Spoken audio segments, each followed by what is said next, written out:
Hello, my name is David Britt. Welcome to today's presentation. Today we'll be going over the different SNMP security models and versions, as well as how to configure SNMP in a ZOS environment. This presentation is the second of a three-part series. You can find the first presentation, SNMP Concepts and Principles, in the ZOS ComServer YouTube channel. It covers the fundamental concepts and components of the SNMP environment and is not specific to the ZOS platform. Today let's start with the security models. There are three types of SNMP security models: community-based, user-based, and view-based. This is also not specific to System Z. Community-based security relies on a pairing of community names and IP addresses. The IP address can be a host address or can be broadened to include a subnet address. The community name is really just a way for SNMP to refer to that IP address or range of addresses. For example, you might specify a 10.1.2 subnet and name it accounting. Unlike the community-based model, the user-based model defines a user and has added functionality such as authentication and encryption levels, privacy, and key usage. SNMP requests in this model have to match in all aspects in order to gain access to the SNMP environment. View-based security is a little different. Community and user-based models are used to determine if the SNMP agent should accept a request. View-based security is used to determine, once a request has been accepted, what information a particular request should have access to. Essentially, this model allows an administrator to define different views, include or exclude moves from that view, and then grant managers access to the view on a per-manager basis. Now that we have an understanding of the security models, we can take a look at the different versions and how the security models fit into each. Three different versions exist. Again, these versions are not specific to IBM or the Z platform, but rather are RFC defined. As you might expect, SNMP v1 was the original version and supports only the community-based security model. It does not support encryption, so community names, requests, and responses to those requests go out into the wire in the clear, meaning that anyone running a packet trace or a sniffer trace will be able to capture and read that information. SNMP v1 also cannot handle bulk requests, meaning it is less efficient than other versions. Despite this, given the right configuration, SNMP v1 can still be used in conjunction with the view-based security model, meaning an administrator can still restrict to what information a particular manager can access. Next came SNMP v2c. It was intended to shore up some of the deficiencies in SNMP v1, but it still uses community-based model and does not support encryption. It can, however, still take advantage of the view-based model. The primary benefits of SNMP v2c over SNMP v1 is that it allows the use of bulk requests, improving the efficiency of the SNMP environment. In general, though, SNMP v2 is not very much different than v1. In fact, if the SNMP agent receives a v2 request but is only configured for v1, it doesn't even reject the request. Instead, it simply downgrades the request to SNMP v1, and nobody is the wiser. Unless, of course, you're running a trace and see the change in interaction between the manager and the agent. SNMP v3 is the more recent version, and it comes with some significant changes. v3 uses the user-based security model, provides data integrity and origin verification, and provides data confidentiality. It requires the use of the view-based approach. SNMP v3 is much more secure and flexible than SNMP v1 or SNMP v2c. However, with great power comes great responsibility. That's a Spider-Man reference for any old fogies listening to this. But by power, I really mean flexibility, and by responsibility, I mean complexity. Now let's move on to configuration. This is the point in the presentation that we stop talking about SNMP as a general protocol and start talking about the ZOS-specific implementation. I'll give a few moments for anyone not interested in Z to leave the room.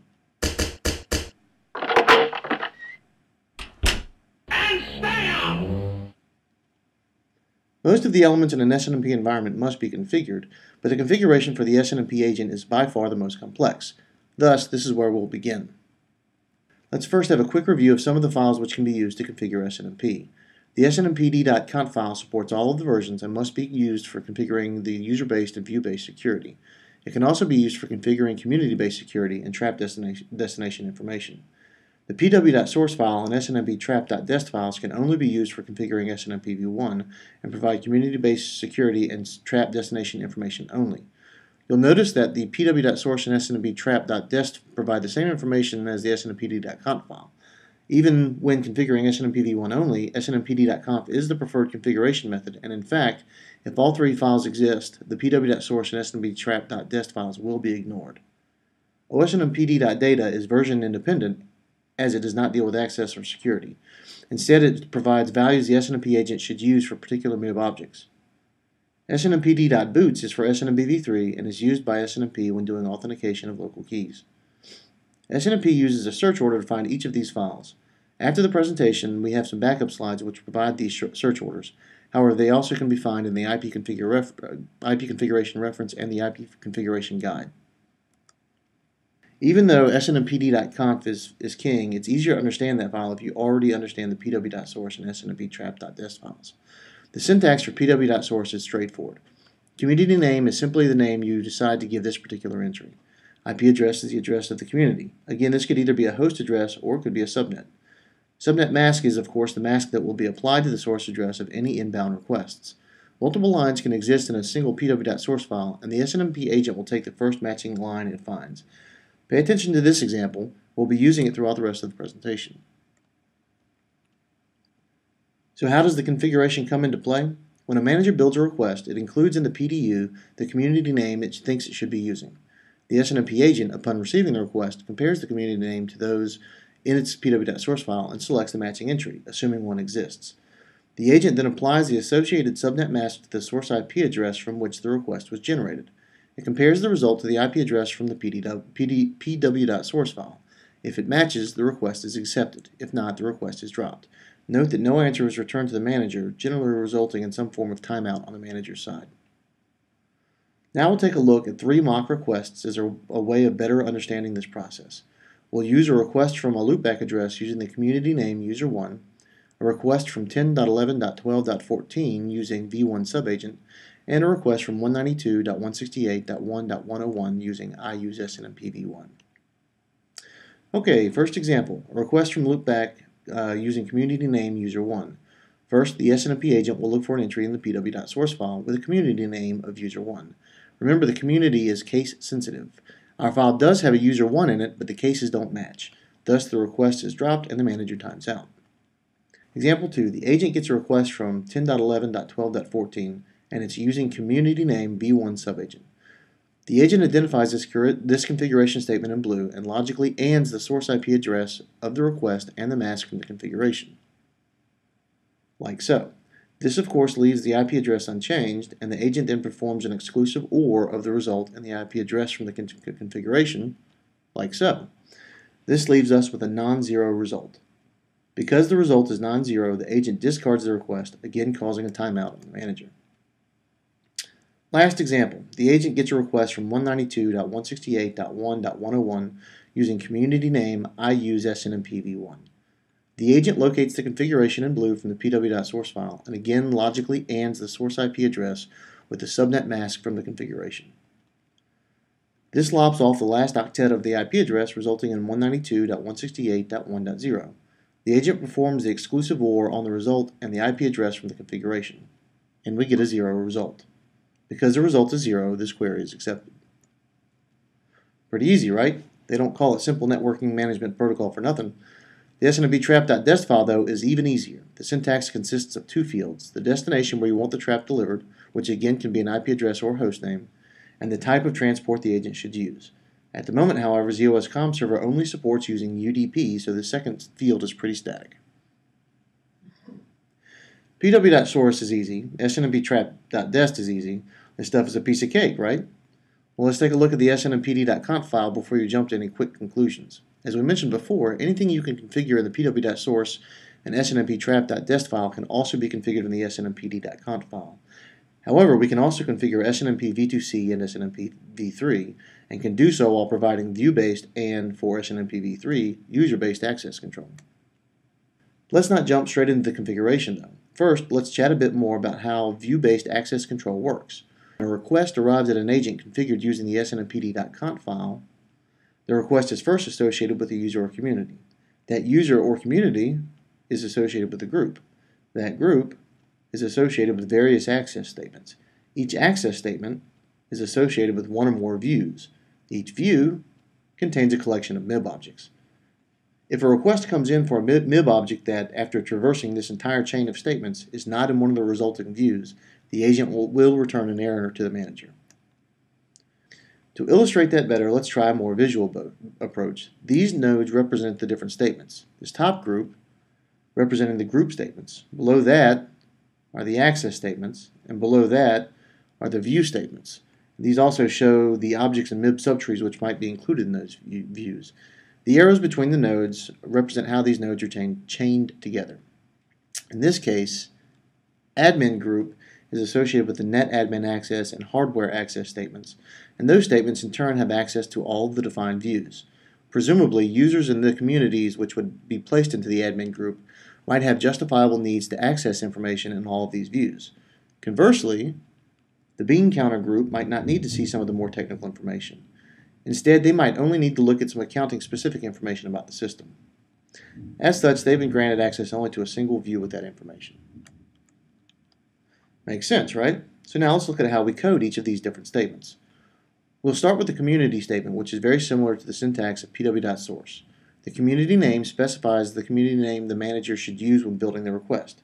The security name is the name which will be used to refer to this community throughout the use of the rest of the configuration. These can be different, but often they are configured the same simply to make things a little easier. Security level is the level of authentication and privacy required for the request to match. However, no authentication or privacy is supported for SNMP v1, so this will always be no auth, no priv. Net adder is the IP address or subnet that has to match, and the net mask is, of course, the subnet mask. Same as from the PW.SRC file. Finally, the storage type refers to how the statement can be changed when SNMP is running. A value of non-volatile means it can be changed or deleted dynamically. Permanent means the configuration can be changed dynamically but not deleted. And a value of read-only means that the configuration can neither be changed nor deleted. A hyphen can also be used here and causes SNMP to the default value of non-volatile.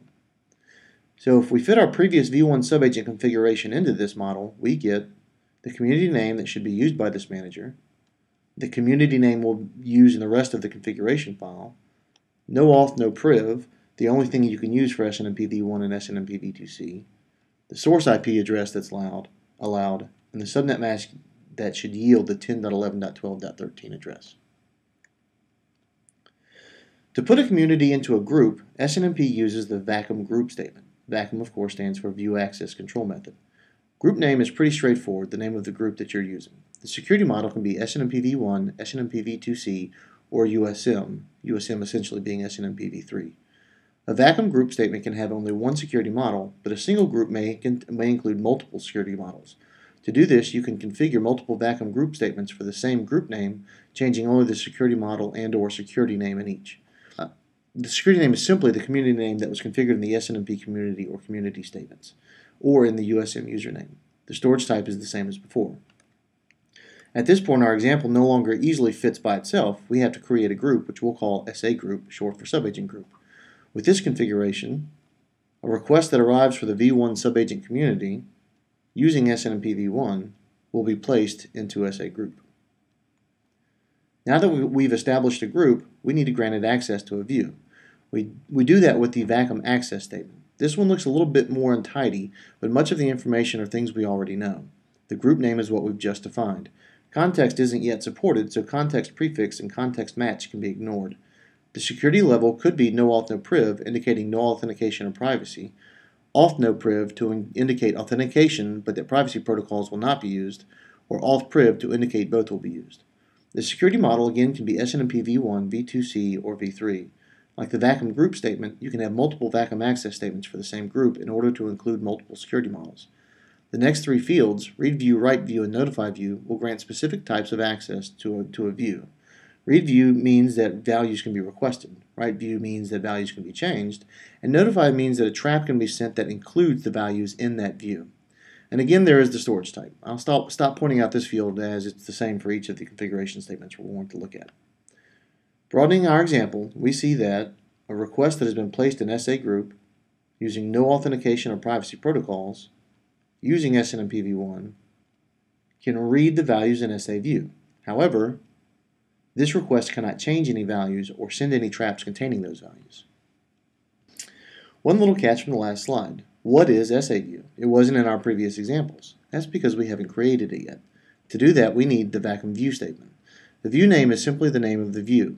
The view subtree indicates the MIB subtree used to define the view. The view mask is similar to a network mask and can be used to select only particular branches beneath the specified subtree. View type can be either included, meaning objects in the subtree are allowed in the view, or excluded, meaning the objects are excluded from the view.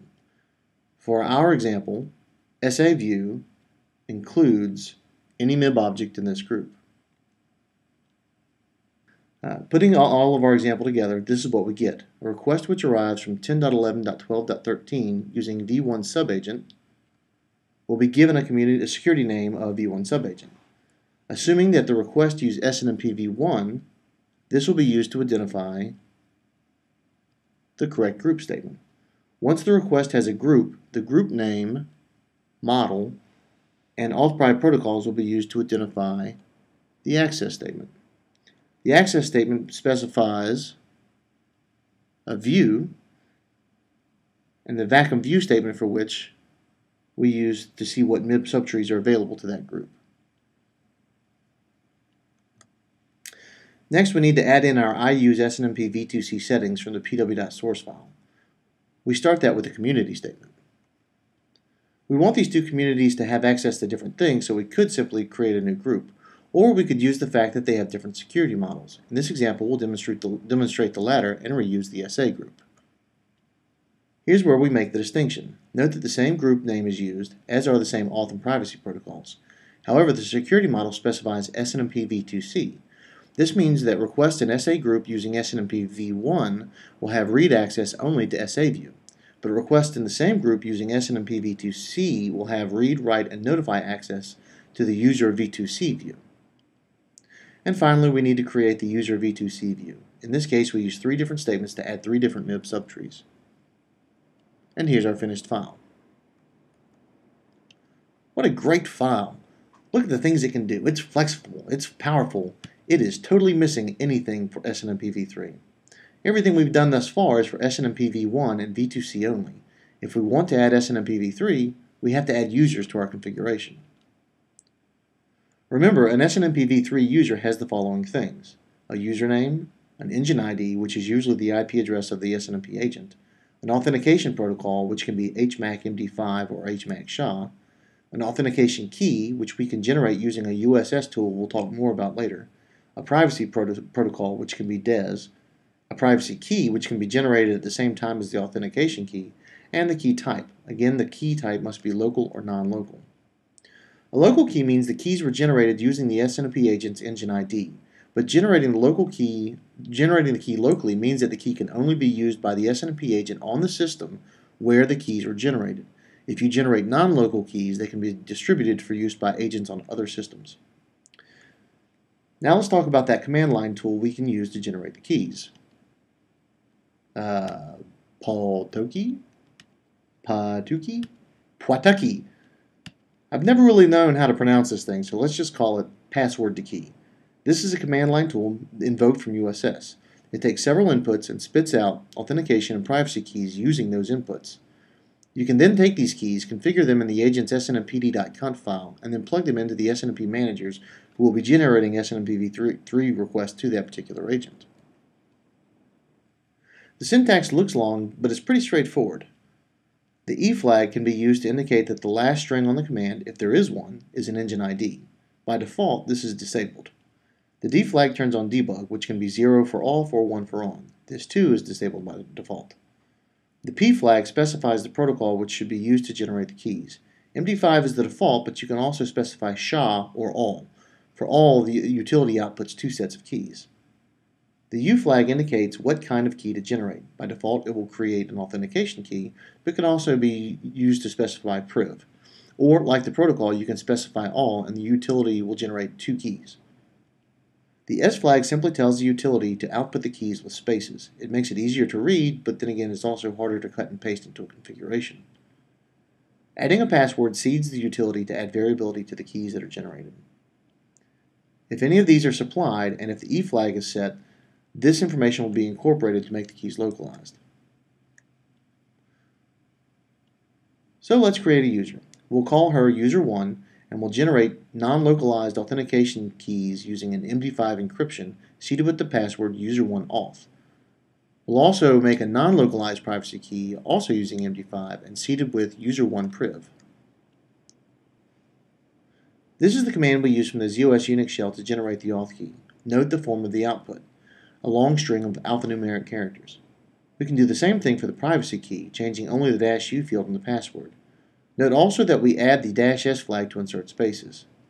Note the difference these spaces make. Easy to read, but who would want to read these? It's much better to simply be able to cut and paste them, so it's usually easier just to leave the spaces out. Now that we have our keys, we can create the user in the SNMPD.CONF file.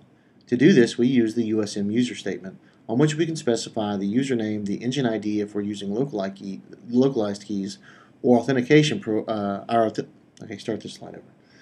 Now that we have our keys, we can create the user in the SNMPD.CONF file. To do this, we use the USM user statement, on which we can specify the username, the engine ID if we're using localized keys, our authentication protocol, our key, the privacy protocol, the privacy key, and the key type, again local or non-local. Fitting our user into this, we have the following statement. Our new user is user1. We use MD5 to generate the authentication key. We also used MD5 for the privacy key, but DES is what is specified here whenever a privacy key exists. This is the privacy key, and both keys are non-local. The USM user statement is the only new statement we need to add. We'll need to add other statements, of course, but they're statements we already know, and they simply set up the groups, access, and views. We've added a vacuum group statement to create a new group, group v3, and a new vacuum access to accommodate that group. Note that we specify USM for the user model, for the security model. We also, on the vacuum access statement, specify auth.priv. This means that the user has to have an authentication and a privacy mechanism to be assigned to this level of access. We also saved ourselves some effort by reusing some of the views we had already created. And without further ado, we have before us an SNMPD.conf file fully enabled for SNMP v1, v2c, and v3. I know the font is a little small and a little hard to read, but it was necessary to fit it all on this slide. You got a problem with that? So that was the hard part. Now let's look at how we configure the other SNMP entities. We'll start with the subagents. There is no global way to configure the subagents, and instead each has to be set up individually. Typically, subagents only use SNMP v1, so any SNMP environment that intends to have one or more subagents will most likely need at least one SNMP v1 configuration. While configuring the subagents is relatively simple, it's important that the configurations match exactly. Two common gotchas are losing your case sensitivity in your community name or using the wrong IP address for the subagent in the agent's configuration. The TCPIP subagent is configured in the TCPIP profile using the saconfig statement. Note that if you have no statement, the subagent will be started by default when the stack initializes, using default values. This is the syntax for the saconfig statement. Note the defaults of agent port 161, the subagent being enabled, and a community name of lowercase public. Again, this means that, with no explicit configuration, the TCPIP subagent will start up and attempt to communicate with the agent on port 161 using public as its community name. The OMP route subagent is similar to the TCPIP subagent and has the same defaults. This is configured using the route saconfig statement in the OMP route configuration file. The Telnet subagent is configured using with a TN saconfig statement, but by default it is not started. Note that the other defaults, however, are the same. Unlike the other subagents, the policy agent is not configured using a statement in Pagent's configuration. Instead, it is started as an application. It can be started from the shell or as a started task. The configuration is made using these flags, most importantly C for community and P for the agent's port. Note that the O flag, which takes no argument, tells the subagent to write output to standard out instead of syslogd. Similar to the nslapm2, the OS Express Direct Subagent, or IOB-SNMP, is also started as a task. This is shipped with the communication server product, but it is actually supported and serviced by the OSA team. This is an example of the GACL used to start IOB-SNMP.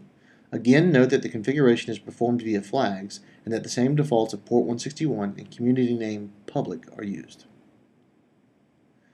Our next bit of configuration is the SNMPD.data file, which is used to configure startup values to be used by the SNMP agent.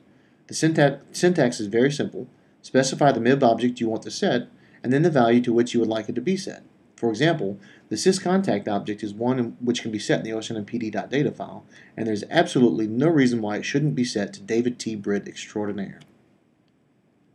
Not all objects can be set this way, however. This list contains all of the valid objects you can include in the SNMPD.data file. Note that some of these objects are actually read-only. The only time the values can be changed are by including them in this configuration. Attempts to use the set command to change them once the agent has started will fail. Finally, we have the SNMPD.boots file. This is where you can manually set the engine ID.